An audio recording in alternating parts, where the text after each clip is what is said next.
एतमाद का वोट लेने से गुरेजा क्यों हैं और वो क्यों भाग रहे हैं एतमाद के वोट से। यानी अगर आपके पास, अब देखिए कि खुद कह रहे हैं कि हमारे पास 187 अरकान की तादाद मौजूद है। आपके ये इल्म में है कि एतमाद का वोट लेने के लिए 186 वोट दरकार हैं। एक शख्स अपने मुंह से कह रहा है कि मेरे पास 187 हैं। इसका मतलब है कि उनके पास एतमाद का वोट लेने के लिए मुजव्वज़ा अरकान की तादाद और अक्सरियत मौजूद नहीं है।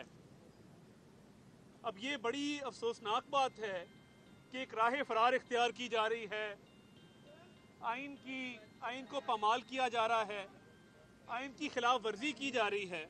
बहुत नामुनासिब बात है। और देखिए, स्पीकर ने एक खत लिखा गवर्नर पंजाब को और एक रूलिंग दी कि आपके एतमाद का वोट का कहना जो है वो आइन और कानून के मुताबिक नहीं है। अब मैं आपको समझा दूं कि टेक्निकली, कानूनी तौर पे वो सही किस तरह था। पहली बात ये कि जो रूलिंग है जो असेंबली के ज़ाब्ता से रिलेट करती है और आइन की शिक से रिलेट करती है, यानी आइन में अगर पंजाब असेंबली से मुतल्लिका कोई शिक है और वो तरीक़ेकार से मुतल्लिक है, वो प्रोसीजर से मुतल्लिक है, उस पर रूलिंग सिर्फ पॉइंट ऑफ ऑर्डर पे दी जा सकती है। अगर कोई भी member floor of the house वो खड़े होकर पॉइंट ऑफ ऑर्डर रेज करेगा तो पॉइंट ऑफ ऑर्डर के ऊपर रूलिंग दी जा सकती है। इसलिए ये आईनी कानूनी तौर पे रूलिंग गलत है। अब उस रूलिंग में मंजूर बट्टू केस का वो हवाला दिया गया। आप में से बहुत सारे साथी 1990 की दहाई में भी रिपोर्टिंग कर रहे थे, सहाफत के पेशे से मुंसलिक थे। आप इस बात को बखूबी जानते हैं कि मंजूर बट्टू को जब कहा गया कि एतमाद का वोट लें, वो उस वक्त वजीर आला नहीं थे। उस वक्त के सदर ने गवर्नर राज लगाया हुआ था। सरूप साहब यहाँ पंजाब में गवर्नर थे और उसके बावजूद कि वो वजीर आला नहीं थे, उन्हें 10 दिन का टाइम दिया गया एतमाद का वोट लेने के लिए। अब ये बिल्कुल एक मुख्तलिफ केस था, हमारा केस बिल्कुल मुख्तलिफ है। और उस वक्त असेंबली सेशन में नहीं थी, अरकान मौजूद नहीं थे। हुकूमत के बुलाए हुए इजलास में आप जब इजलास एडजर्न कर देते हैं जुम्मे तक, क्यों किया? आपके तो मेंबरान मौजूद हैं। हाँ, गवर्नर ने एतमाद के वोट का क्यों कहा, उसकी कानूनी वजूहात मौजूद हैं। नंबर 1, पहली कानूनी वजह यह है, आपका एक सिटिंग वजीर के साथ खुल्लम खुल्ला इख्तलाफ होता है, बात तल्ख कलामी तक पहुंचती है, आप उसको गेट आउट कह के वहां से निकाल देते हैं। अब आप सारे जानते हैं कि सरदार हसनैन बहादुर दरिशिक, वो नसरुल्लाह खान दरिशिक के साहबजादे हैं। जनूबी पंजाब की सियासत में उस खानदान का एक असर है, उनके ताल्लुक वास्ते राब्ते हैं, तो वो एक असर रखते हैं। आपने उनको काबीना से निकाल दिया, तल्ख कलामी करके निकाला। पहली वजह कि आपको एतमाद का वोट हासिल नहीं है, आपकी काबीना में लड़ाइयां हो रही। नंबर 2, एक लोधना से एमपी हैं आमिर इकबाल शाह, उनका इस्तीफा आ जाता है, एक और एमपी का इस्तीफा आता है, एमपी इस्तीफे देने शुरू कर देते हैं। उसके बाद नंबर 3, ख्याल कास्त्रो नामी एमपीए को आपने वजीर बनाया। इमरान खान साहब ने कहा कि मुझे तो पता ही नहीं आपने कब इसको वजीर बना दिया। आपने अपने इत्तेहादी पार्टी जिनकी अक्सरियत है, आपने उनको इत्तेमाद में नहीं लिया। अब पीटीआई की जो अरकान की अक्सरियत है वो असेंबली की तहलील नहीं चाहती। वो कहते हैं हमें ऑपोजिशन बेंचेस पे बैठना गवारा है, मगर अपने नाम के साथ एमपीए का टैग हटवाना गवारा नहीं है। अब पीटीआई मुख्तलिफ ग्रुप्स में बढ़ चुकी है। इमरान खान साहब के सामने जाते हैं, सारे हाजी नमाजी बन जाते हैं, कहते हैं खान साहब आप ठीक कह रहे हैं, क्योंकि वहां पे इख्तिलाफ राय करने का मतलब है कि वहां पे खान साहब से तल्ख बातें सुनना, डांट डपट सुनना। इसलिए कोई जुर्रत नहीं करता कि वो इमरान खान की मौजूदगी में कह के आपने गलत फैसला किया है, असेंबलियों को अपनी मुद्दत मुकम्मल करनी चाहिए।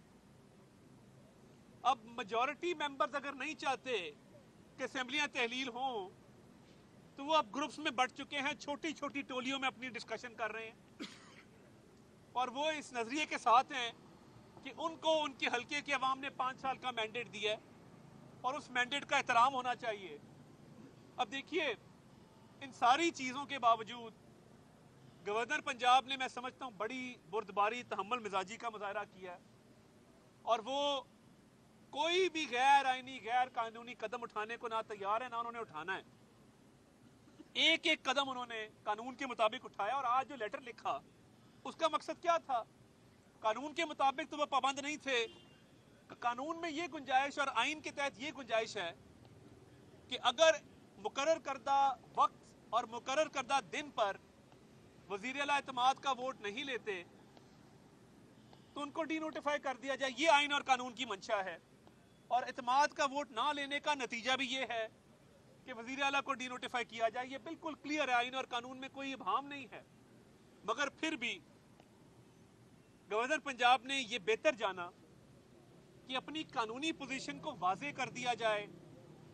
आइन और कानून के मुताबिक जो उन्होंने इक़दाम अब तक उठाए हैं उनकी वजूहात को बयान किया जाए और स्पीकर को एक खत लिखा, बाकायदा उसकी कॉपी वजीर आला को भिजवाई कि ये वजूहात हैं जिनकी बिना पे आपको कहा गया कि एतमाद का वोट लें, जो आपने नहीं लिया उसका जो लीगल कॉन्सिक्वेंस है, जो नतीजा है वो दर्ज झेल है। उन्होंने उसमें उसको दर्ज कर दिया।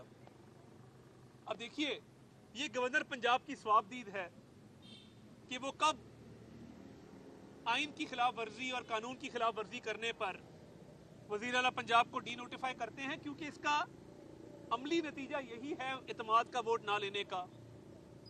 ये उनकी स्वाबदीद है कि वो कल करना चाहें, परसों करना चाहें, कब करना चाहें, ये उनकी अपनी मर्जी, अपनी मंशा है और इस पे ना उनको डिक्टेट किया जा सकता है, ना उनको मजबूर किया जा सकता है। मगर अफसोस की बात यह है कि ये जो आज बातें चल रही हैं कि हम सदर को खत लिख रहे हैं कि गवर्नर को आप हटा दें।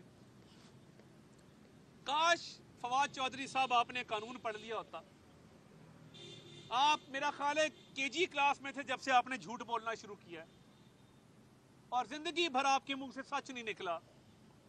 तो मुझे ये बताइए, ये किस आइन की शिक में दर्ज है, किस कानून में दर्ज है कि सदर पाकिस्तान गवर्नर को हटा सकते हैं? मजे का खेज बात है और एक ढिंडोरा पीटा जा रहा है, गवर्नर ने आइन की खिलाफ वर्जी कर दी, हमने गवर्नर के गैर आईनी इक़दामात के खिलाफ सदर को खत लिख दिया है। क्या हमें आप बता सकते हैं कि वो कौन से गैर आईनी इक़दामात हैं जो गवर्नर पंजाब ने उठाए या वो उठा रहे हैं? ना आपको आइन का पता है, ना आपको कानून का पता है, ना आपको अपनी पार्टी का पता है, ना अपने मेंबरान का पता है। एतमाद का वोट लेने से आप ईवान से भाग गए हैं।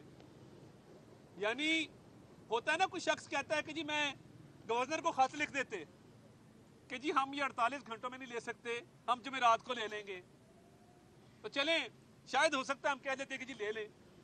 मगर ये अराकीन की तादाद आपसे इंशाल्लाह क़यामत वाले दिन तक पूरी नहीं होगी, क्योंकि 186 अराकीन की हिमायत आपको हासिल नहीं रही। आप, अगर आईनी कानूनी तौर पे बात की जाए तो अब तो आपके पास अक्सरियत नहीं है। आप किस चक्कर में आज बैठे हैं बतौर वजीर आला? आपको तो यह हक हासिल नहीं है। और इतनी सी भी अगर कोई डिसेंसी, कोई कर्टसी, कोई ख्याल होता नॉर्म्स का, तो परवेज इलाही साहब इस्तीफा दे के घर चले जाते। ये नौबत आ गई है कि इनको अब इस्तीफा दे के घर चले जाना चाहिए, क्योंकि वो आईनी कानूनी तौर पे तो वजीर आला नहीं है। बस इस बात की देर है कि गवर्नर साहब का फैसला करते हैं उनको डीनोटिफाई करने का, और उम्मीद है वो जल्द करेंगे। मगर ये 12 करोड़ आबादी का सूबा जिसको आपने तमाशा बना के रख दिया, आज भी आपने एलडीए की मीटिंग की है, वो अवाम को बताए ना क्या ग्रीन किया है, क्या ब्राउन किया है, और आपके साहबजादे ने कितने पैसे पकड़े हैं, किसको ब्राउन से ग्रीन। यहाँ सारे जहां दीदा सहाफी मौजूद हैं, सबको पता है मैं क्या बात कर रहा हूँ, सबको पता है कि किसको, मोनेसलाई को किस तरह अरबों रुपया दिया गया है। ग्रीन एरिया वो होता है जहां पे काश्तकारी की जाती है, एग्रीकल्चरल लैंड होता है, उधर हाउसिंग सोसाइटियां नहीं बन सकती। अब आज लाहौर का मास्टर प्लान अप्रूव किया, इस डर से कि अगर रात को मैं डी नोटिफाई हो गया, मैं जाते जाते अपने बेटों को अरबों का फायदा दे जाऊं। सन 2050 के लिए लाहौर का मास्टर प्लान आज अप्रूव हुआ है। उसमें लाहौर का जो मास्टर प्लान है उसमें ग्रीन एरिया को ब्राउन किया गया है। अपनी मनपसंद हाउसिंग सोसाइटियों के लिए बोलियां लगाई गई हैं कि अरबों रुपया ले आओ और यहाँ पे हाउसिंग सोसाइटियां अपनी बना लो। और जिन लोगों ने माजी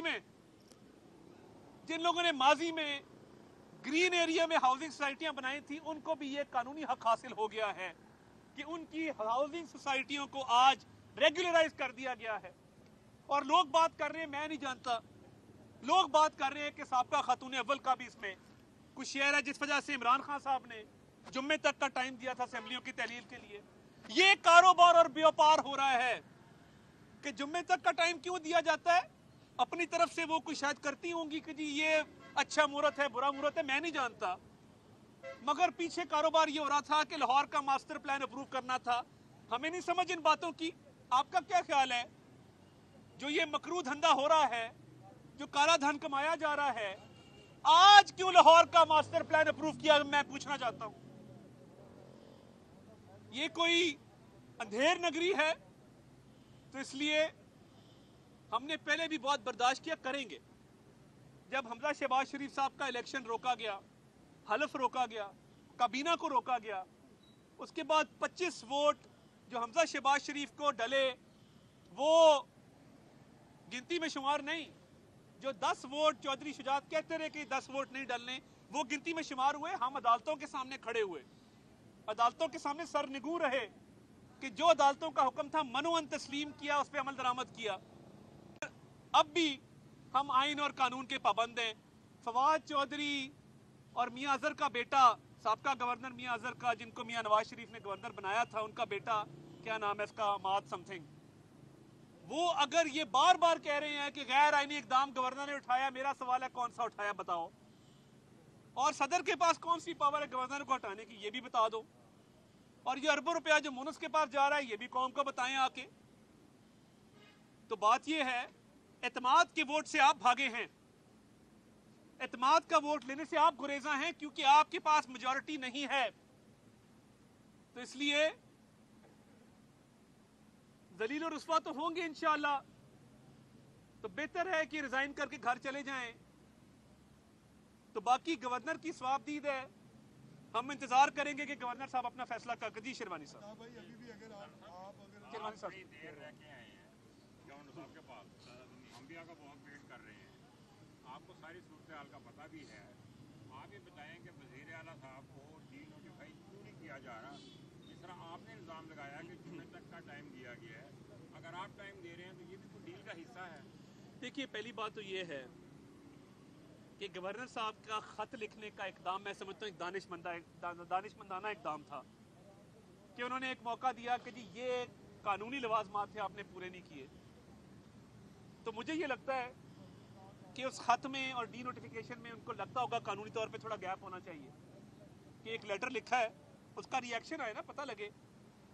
तो गवर्नर साहब बिल्कुल गैर सियासी तौर पे एक्ट करते, ही इज नॉन पार्टिजन बिल्कुल। उमर चीमा साहब ने काला धब्बा लगाया गवर्नर हाउस के ऊपर, दागदार किया गवर्नर हाउस को, मगर आप फरीन है कि बलीगुर रहमान साहब अभी तक आइन और कानून के पाबंद हैं और वो इंशाल्लाह रहेंगे, और वो कोई गैर आइनी गैर कानूनी इकदाम नहीं उठाएंगे। और वो सियासी मुखालफिन को भी ये तासर बिल्कुल दुनिया में नहीं देना चाहते कि उनको फौरी जो है वो हमने कोई मौका नहीं दिया। तो वो एक खत लिखा है, उसमें कानूनी बात की है, कल को ये मामला अदालतों में भी जाएगा, तो इसलिए वो हर कदम जो है आइन और कानून के मुताबिक उठा रहे हैं। जी उल्फत मुगल साहब, गवर्नर साहब पाबंद है आईने पाकिस्तान पर अमल दरामद के।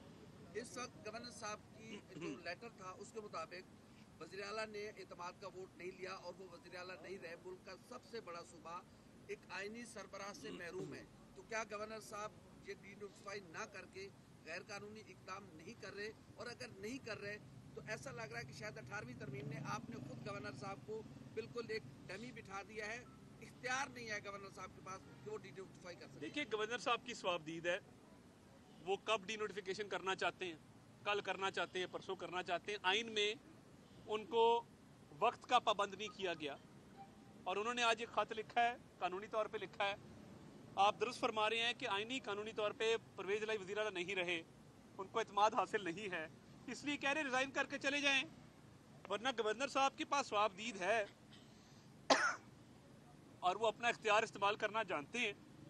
तो मैं नहीं समझता कि गवर्नर की बुर्दबारी, तहम्मुल मिजाजी और जिस तरीके से वो मामलात को लेकर चल रहे हैं, इसमें कोई, मुझे नहीं लगता कि कोई गैर कानूनी ऐसी बात है। वो बिल्कुल अपने स्वाबदीदी इख्तियार इस्तेमाल करेंगे, मगर वो उसको स्वाबदीदी इख्तियार कहते हैं इसलिए कि उनकी स्वाबदीद है। अच्छा, ये बताइएगा अता भाई कि इस वक्त आपने कहा आइन और कानून के मुताबिक वज़ीर आला पंजाब नहीं रहे अपने ओहदे पर, वो तो बात एक साइड पे होगी। इस वक्त सोशल मीडिया पे जो शोर मचा हुआ है वो खान साहब की कोई ऑडियोज़ और कोई वीडियो का शोर मचा हुआ है, क्या उनको बेस बनाकर हुकूमत कोई केस तैयार करने की कोशिश कर रही है? एक सवाल ये। दूसरा, अगर आप आज नहीं कल नहीं जब भी हुकूमत में आते हैं तो आप ये कह रहे हैं जो अरबों रुपए की दिहाड़ी रातों रात लगाई गई है इसको आप रिवर्स करेंगे, इस पर क्या एक्शन लेंगे? देखिए, तमाम तर तवज्जो इस वक्त पंजाब के मामलात पे है, तो इसलिए बेहतर है कि हम इस पर फोकस रहें। जो अरबों की दिहाड़ी लगाई गई है इस पर एक कमीशन ज़रूर बनना चाहिए। और ये एक नहीं है, आप पता कर लें कि जो 150 गाड़ियाँ टोयोटा से ली गई 1.5 अरब रुपए की, अब वो एक MP है, वो कारोबार भी करता है टोयोटा का, शेख अलाउद्दीन साहब उनका नाम है, 32 साल से गाड़ियाँ सप्लाई कर रहे हैं। उनके 2 शोरूम बंद करवाए गए, टोयोटा रावी लाहौर और टोयोटा साहिवाल। 1.5 अरब की गाड़ियाँ। टोयोटा गुजरात में कौन पार्टनर है? जैगम कौन है? किसका फ्रंटमैन है? मोनस का जैगम से क्या ताल्लुक है? टोयोटा गुजरात ने वो गाड़ियाँ कहाँ से ली? छोटी सी मिसाल है। वो ऐसा नोखा लाडला है जिस पे दिल करता है वो उंगली रखता है कि जी ये प्रॉपर्टी मुझे चाहिए अब्बू जी। अब जिसने सियासत अब्बू जी की गोद में बैठ के की है, आज भी अब्बू जी के पास बैठा है और अब्बू जी करके अरबों रुपया हड़प किए जा रहा है। ये मकरू धंधा चल नहीं सकता ना, इस पे कमीशन बनना चाहिए। शफीक भाई, आपने लेटर लिख दिया, गवर्नर ने अच्छी रवायत कायम की है। कल को अगर स्पीकर गवर्नर के लेटर का जवाब देते हैं और कहते हैं कि हम जी 15 दिन बाद या 20 दिन बाद एतमाद का वोट लेते हैं, तो क्या गवर्नर उस लॉजिक को मानते हुए इजाजत देंगे या डी नोटिफिकेशन ही हर सूरत में किया जाए? देखिए, मुझे लगता है कि जब सेशन के दौरान आपको 48 घंटे दिए गए, आप उस पर पूरा नहीं उतरे, आज का दिन भी गुजर गया, तो इसलिए अब कानूनी जवाब कोई नहीं है मजीद टाइम देने का। जैसे मैंने कहा, गवर्नर की स्वाबदीद है, वो चाहे कल डी नोटिफाई करें, परसों करें, उनकी स्वाबदीद है, जब उनको बेहतर लगेगा वो कर देंगे। Last question. भाई, गवर्नर आपने आज ही पंजाब भी जो है वो भी चेंज हो गए, नया जी पंजाब खान की जानब से लग गए और अब यह आज पाकिस्तान तहरीक इंसाफ की जानब से थोड़ा छोटा सा प्रोटेस्ट भी किया गया, कह रहे हैं कि कल बहुत बड़ा करेंगे। आपने रेंजर्स भी बुला लिए हैं अपने गवर्नर के लिए, तो क्या इक़दाम और क्या होने जा रहा है कल के दिन में? क्या कल माल रोड पुरसकून रहेगा या? देखिए, पहली बात यह है कि जो IG और चीफ सेक्रेटरी के आज ऑर्डर हुए, दोनों इंतहाई फ़र्ज शनास अफसरान हैं।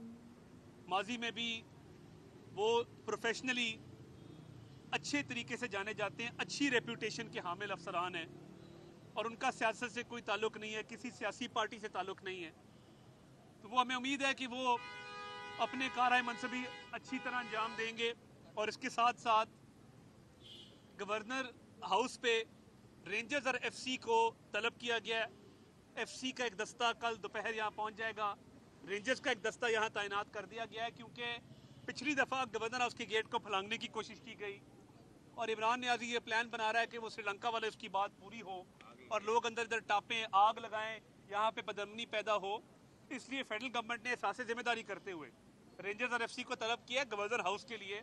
और ये स्टेट का एक इंस्टीट्यूशन है, वो स्टेट फंक्शनरी हैं गवर्नर साहब, तो ये इजाज़त नहीं दी जाएगी कि इनके लौंडे लपाड़े यहाँ पे आके हुल्लड़बाजी करें, बदअमनी फैलाएं। और बाकी अजहर साहब का बेटा जो है वो ज़रूर आके यहाँ पे स्टेज लगाए, जो करतब करने हैं, मुंह से आग निकाले, एक पहिए वाली साइकिल चलाए, हमें कोई इतराज़ नहीं है। ये आपने तहरीक-ए-अदम-ए-इत्तेमाद, अता भाई, आपने तहरीक-ए-अदम-ए-इत्तेमाद भी जमा करवा रखी है असम्बली में, जिसका स्पीकर ने जुमे को इजलास बुलाया है, आप उस तहरीक का हिस्सा बनेंगे या नहीं बनेंगे? तहरीक-ए-अदम-ए-इत्तेमाद का एक कानून सुन लें। तहरीक-ए-अदम-ए-इत्तेमाद जब नोटिस सर्कुलेट होगा उसके 7 दिन के अंदर लगाई जाती है। नोटिस सर्कुलेट नहीं किया गया मेमोरान में, उन 7 दिनों के बाद 3 से 7 दिनों के दरमियान रेजोल्यूशन जो है वो पेश किया जाएगा। रेजोल्यूशन के पेश करने के 3 दिन के अंदर आपने उसको लगाना है। 10 दिन चाहिए जिस दिन से नोटिस सर्कुलेट होगा। तो जुम्मे को किस तरह कराएंगे? ये वही स्पीकर है जो खत में ज़ाब्ता कानून समझा रहा है, उसको अपना ज़ाब्ता और इख्तियार नहीं पता। ऐसे स्पीकर को क्या करना है, घर चला जाए अगर काम करना नहीं आता। बहुत शुक्रिया। गवर्नर राज का कोई इम्कान है? गवर्नर राज, ताने साहब एक गुजारिश है, ना इम्कान है ना खारिज इम्कान है। इमरान खान साहब यहाँ बैठे हुए हैं, नवाज शरीफ साहब लंदन में बैठे हुए हैं, ये दोनों शख्स है, दोनों पार्टियों को खिला रहे हैं। तीसरा बंदा जरदारी साहब है पाकिस्तान में जो मौजूद है, और सारे मामले में जब भी आपकी जमातें फंसती हैं उनको शुजा साहब के पास भेज दिया जाता है। ये कब तक ड्रामा आवाम देखेगी? खिला रहे हैं क्या मतलब? सर, आवाम तो ये चाहती है कि आप कोई ना कोई ऐसा फैसला करें जो सूबे के हक में। सर बात ये है 10 साल हमारी हुकूमत रही है पंजाब में, लैपटॉप से लेके अस्पतालों से लेके स्कूल से लेके कॉलेज से लेके यूनिवर्सिटियों तक, PKLI जैसा अस्पताल, मॉडर्न तरीन निज़ाम यहाँ पे राइज किया गया। अब आपका भी हाफजा थोड़ा कमज़ोर है, बादाम खाया करें सुबह। कि बुज़दार किसका नुमाइंदा था? क्या हमने लगाया था? क्या जरदारी साहब ने लगाया था? क्या नवाज शरीफ साहब ने लगाया था? उस शख्स ने 4 साल में जो पहली प्रेजेंटेशन हुई नेस्पाक की, कहता है ये नेस्ले और नेस्पाक में क्या फ़र्क है, ऐसे शख्स को वज़ीर आला लगाया गया। बात ये है उसने तबाही की। हमारी सताइश तो करें कि हमने आपके बच्चों को लैपटॉप दिए, हमने बिजली लगाई, लोड शेडिंग के अंधेरे खत्म किए, सड़कें, मोटरवे, स्कूल, कॉलेज, अस्पताल बनाए। 4 साल से फरा गोगी की फैक्ट्री के अलावा मुझे बता दें यहाँ पे दूसरा काम हुआ हो पंजाब के अंदर? किसको नहीं पता कि ब्यूरोक्रेसी कैसे खरीदी जाती थी? ताहिर खुर्शीद कौन था? शराब खाने का लाइसेंस किस बुज़दार ने लिया? अब मुझे क्यों आपने इस तरफ लगा दिया है? कोई किसी को नहीं खिला रहा। पंजाब का जब इलेक्शन हुआ था 2018 का, सिंगल लार्जेस्ट पार्टी मुस्लिम लीग नून थी। आज़ाद अरकान की तादाद ज़्यादा थी, वो जहाज़ में बैठ के जाते रहे, पटके पहनते रहे। हमारा ये राइट था और मैंडेट था कि हमारी हुकूमत बनती। तो इसलिए जो इक़दामात उठाए जा रहे हैं उस न्याजी के खिलाफ हैं जिसने 4 साल में मईशत का भट्टा बिठा दिया, जिसने IMF को खत लिखे कि ये डील मत करे। पाकिस्तान अल्लाह के फजल से फैटिफ की ग्रे लिस्ट से निकल आया। अल्लाह के फजल से हमारा GSP+ स्टेटस मेंटेन है। अल्लाह के फजल से जो इमरान न्याजी ने मुआहदा किया था IMF के साथ और उसको पूरा नहीं किया था, वो हमने बाय तकमील तक पहुंचाया। अब इस मुल्क को आहिस्ता आहिस्ता स्टेबलाइज करने की तरफ लेके जा रहे हैं। ये चाहता है तबाही और बर्बादी, ये चाहता है मैं असेंबलियां तोड़ूं, सड़कों पे लूर फिर उसको वारागर्दी की आदत है, वो बचपन से ऐसा है। तो वो तो चाहेगा कि मैं बस कंटेनर पे चढ़ा रहूं, नाच गाना होता रहे, मैं झूमता रहूं, हाथ हिलाता रहूं। तो हिला ले,